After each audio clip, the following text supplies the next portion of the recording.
بسم اللہ الرحمن الرحیم۔ رسول اللہ صلی اللہ علیہ وآلہ وسلم نے ارشاد فرمایا، چار باتیں میری امت میں زمانہ جاہلیت کی ایسی ہیں کہ وہ ان کو نہ چھوڑیں گے: اپنے حسب پر فخر اور نسب پر تان کرنا، ستاروں سے پانی کا طلب کرنا اور نوحہ کرنا۔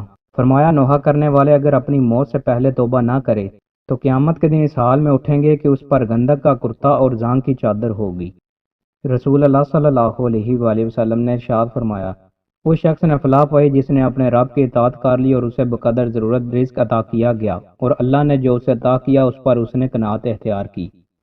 رسول اللہ صلی اللہ علیہ وآلہ وسلم نے ارشاد فرمایا، جو لوگ کسی مجلس میں بیٹھتے ہیں اور اس میں نہ اللہ تعالیٰ کا ذکر کرتے ہیں اور نہ نبی کریم صلی اللہ علیہ وآلہ وسلم پر درود بھیجتے ہیں تو وہ مجلس قیامت کے دن ان کے لیے باعث حسرت ہوگی، اگرچہ وہ دوسرے اعمال کی وجہ سے جنت میں داخل ہو جائیں۔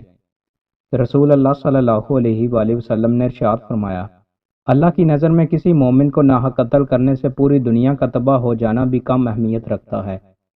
رسول اللہ صلی اللہ علیہ وآلہ وسلم نے ارشاد فرمایا، جس نے اسلام کے سوا کسی اور دین میں چلے جانے کی جھوٹی قسم جان بوجھ کر کھائی تو وہ ویسے ہی ہوگا جیسا اس نے کہا۔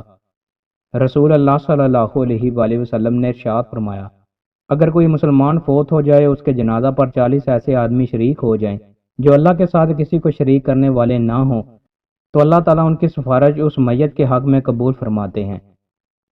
رسول اللہ صلی اللہ علیہ وآلہ وسلم نے ارشاد فرمایا کہ امام لوگوں کو نماز پڑھاتے ہیں، پس اگر امام نے ٹھیک نماز پڑھائی تو اس کا ثواب تمہیں ملے گا، اور اگر غلطی کی تو بھی تمہاری نماز کا ثواب تم کو ملے گا اور غلطی کا وبال ان پر رہے گا۔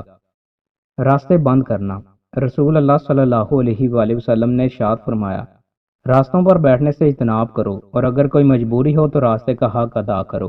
صحابہ نے عرض کیا، راستے کا حق کیا ہے؟ آپ صلی اللہ علیہ وآلہ وسلم نے فرمایا، نگاہیں نیچی رکھنا، کسی کو تکلیف نہ دینا، سلام کا جواب دینا، اچھی بات بتانا اور بری بات سے منع کرنا۔